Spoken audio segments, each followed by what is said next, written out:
How's everyone doing today? It is fall, and I just wanted to talk about some issues that a friend mentioned to me on the topic of pawpaws. And for those of you who don't know, pawpaws are this native fruit. It's the largest native fruit, I want to say, in North America. Uh, they range from sizes of this big, if I had to guess, a few inches to fruit, maybe this big to fruit even this big. It's a good size. But anyways, I recently went on a trip to gather these pawpaw fruit, and upon my return, I gave some to some friends, and one of my friends asked me, "You guys still eat this fruit? I thought it had a neurotoxin in it. Is it even safe to consume? There's that study out there," and that's a good point. He's smart to be cautious if he doesn't know. He hasn't done the research, and he's just heard of it. He just heard of the risk. So I've written a blog about this briefly when talking about pawpaws, and I've never actually gone too in depth. So for those who don't know, for in college I studied, uh, you know, plants, animals. I was a biology student. I studied organisms. I studied evolution. I studied ecology. I studied all this stuff. So it doesn't make me an expert, but it does let me kind of understand what these papers are talking about a little bit. So the biggest concern with pawpaws is that they are part of a family that produces a neurotoxin, and that neurotoxin is known as acetogenins. I want to say I might be pronouncing that wrong. So these toxins they're common in the products and fruit and trees and just plant products overall from the Annonaceae family. I don't know if I'm pronouncing that family right. A lot of new words for me. And there was a study in 1999 that was it took 87 individuals in some islands, some Caribbean or tropical islands, where they commonly eat and utilize uh, fruit from the soursop and sugar apple tree. So there was a little correlation they found with these rare neurological diseases they're like similar or well, they are Parkinson's or similar diseases, and they kind of pointed it down to the habits of these people eating high amounts and high concentrations of both fruit and I want to emphasize the and tea. The tea, in my opinion, is what was really causing a lot of these issues because the tea is made from leaves, and a lot of these compounds are found predominantly or in high concentrations within the probably the roots, the bark, and the leaves, and obviously the seeds.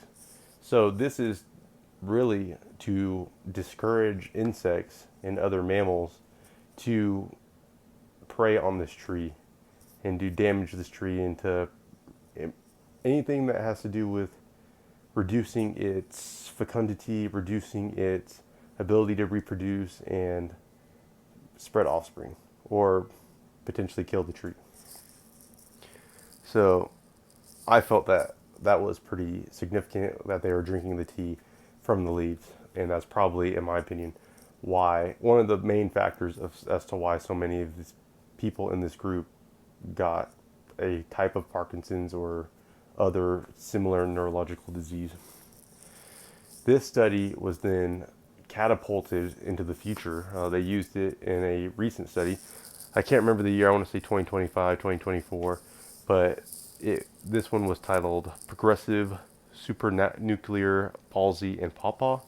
Uh, Anyways, in this newer study, they look at a single person, a single case, and to me, this is not significant. It's relying on data from over 25 years ago, and in a completely different region, completely different habits. Uh, it's an 80-year-old individual who shows up and he's having signs of these neurological diseases, and within 5 years of his diagnosis, uh, he passes. He dies of asphyxia, so he suffocates. And the wife then unveils that he had been eating a lot of pawpaws, but not really that much when you put it into consideration of time. So she approximates about 13.6 kilograms of, or not kilograms, but kilos of fruit of pawpaws from North America. And if you put that into pounds, that's only about 30 pounds within 5 years. So that's not that much. 30 pounds, if you divide it by 5, that's what, 6 pounds per year, which, I mean, that's you can get that from a tree. And, this is after he had died, she releases this information. And there's no real, to me, correlation that it was really even caused by pawpaws. Had he been doing this for, they said, oh, he's been doing this for 10 years, 5 years before or after the diagnosis and 5 years prior. And still, it's not significant to me. And the reason I say this is because they later go down to describe some of these, the amount of this neurotoxin within the pulp. It's a percent weight. So the percent weight in Pawpaws is 0.007.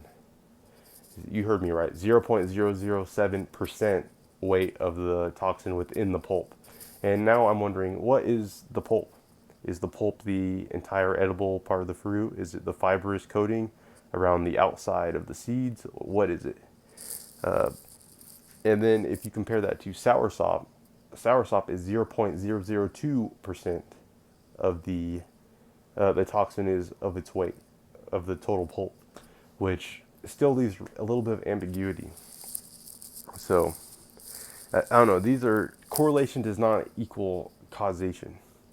And I forgot to mention that the disease this guy was getting is a progressive supranuclear palsy, and I think I mentioned that earlier, but it's often referred to or abbreviated as PSP, and it is a neurological disease, like I mentioned, that reduces your mobility and things like moving your eyes and balance and stability and even swallowing, which explains why this guy asphyxiated or suffocated, probably on his own spit or throat or whatever.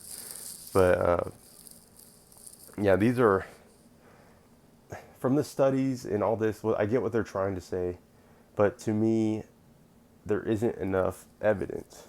There isn't enough things you can point to and say, oh, it's 100% from eating the fruit. Because to me, if you're going to drink a tea that is concentrated leaves, you're leaching the compounds out of the water or out of the leaf into the water and drinking that, that's way higher concentrated than eating fruit. As we've seen by the percent weight, it's not even a percent.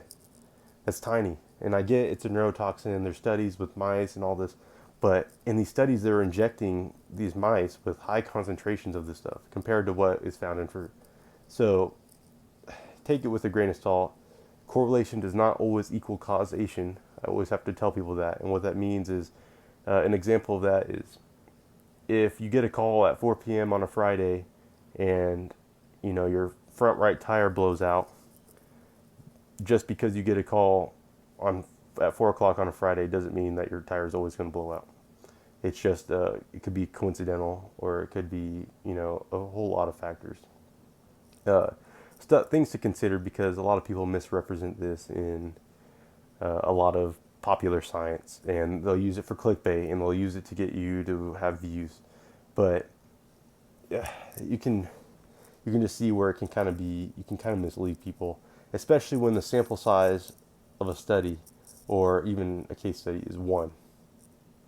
Not that significant. I'd like to see a p-value on this and see what the statistical analysis of it is for anyone who has a similar case, rather than just quoting the 1999 study of people who were drinking high concentrated tea of neurotoxin. That's my perspective of it. I think humans were meant to eat this fruit. I think humans have been eating this fruit for thousands of years that they've been on the continent of North America. And I think you can get away with eating a lot and annually. I think that's what we're made to do.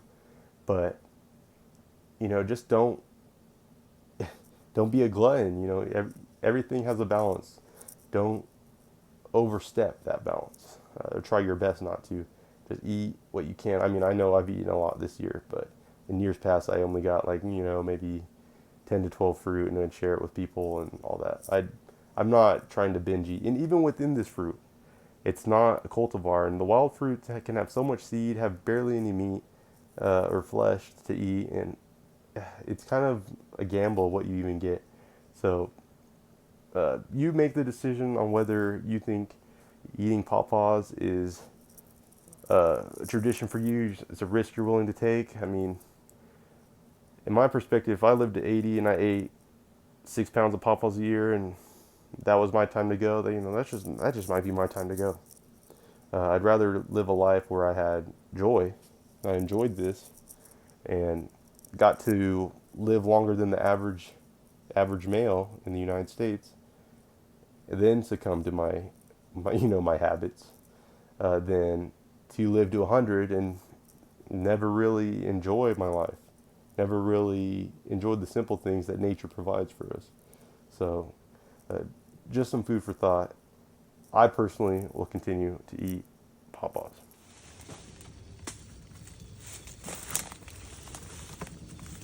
It's Pawpaw season, baby.